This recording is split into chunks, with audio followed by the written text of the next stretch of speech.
For my second vignette, I'm going to focus on promotions, but stick with my current employer, building impact. Recently, I have, unfortunately for me, been added somewhat unnecessarily to our social media team. We're a small team. We have 2 people on our marketing team, 1 person who does the social media, and there was just a big disconnect between the context that he had for our actual work and then the things that he was posting.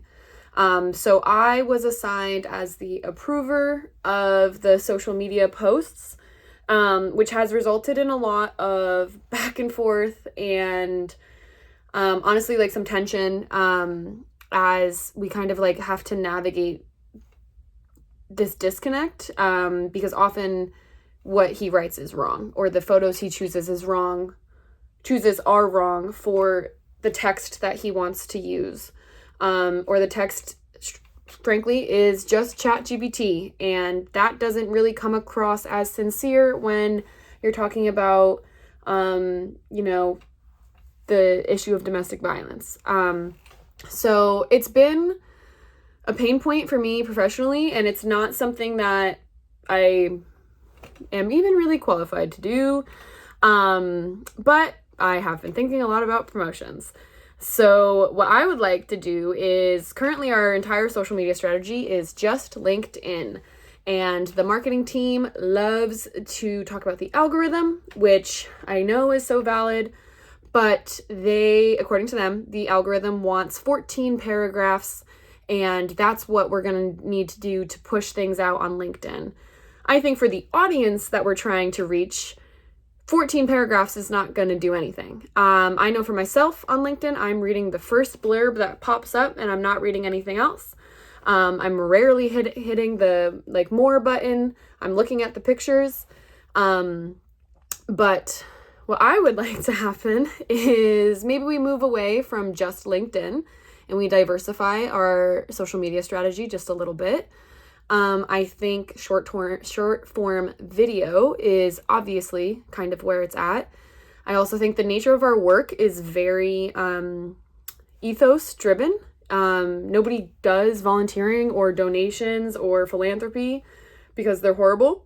Yeah, there's a huge tax break for these corporate clients, but the actual people who are engaging, there is some heart there. So I think we need to rely on that ethos, and I think we have kind of a jackpot that we're not hitting with short form video.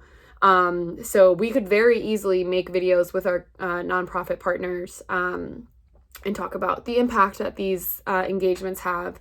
We could very easily make videos at some of our events. We could make really just like uplifting edits of the impact of corporate social responsibility and volunteering. There's a lot that we could do that I think is going to capture a lot more engagement than our current LinkedIn is. That being said, I don't have the capacity to be doing that. So I'm not sure where the money would come from to have somebody to produce these videos, but in a perfect world, I would absolutely suggest that we move off of LinkedIn, maybe stay on LinkedIn, but also diversify just a little bit. 14 paragraphs is a lot. And honestly, don't think it's working. And then my second recommendation for promotions is we work with our corporate clients as a whole often, but then what happens a lot is volunteers from those corporate clients will engage with us and they'll really like it, and then they'll have certain employee resource groups that have their own separate budget that want to do something in their own specific issue area, and then they'll reach back out to us. So I think it would be really interesting if we had a promotional opportunity where employee resource groups had almost like a discount code or maybe like an added benefit if they refer another employee resource group. Because a lot of the way that we garner business inside these larger corporations is word of mouth and is through engaging with us. So if the one of our clients has an LGBT employee resource group, if they were to then refer us to the women's employee resource group, then maybe the LGBT gets like a free extra engagement or a free extra event, or maybe they get a discount. But something to encourage this kind of inter-company word of mouth promotions, I think would be a great idea.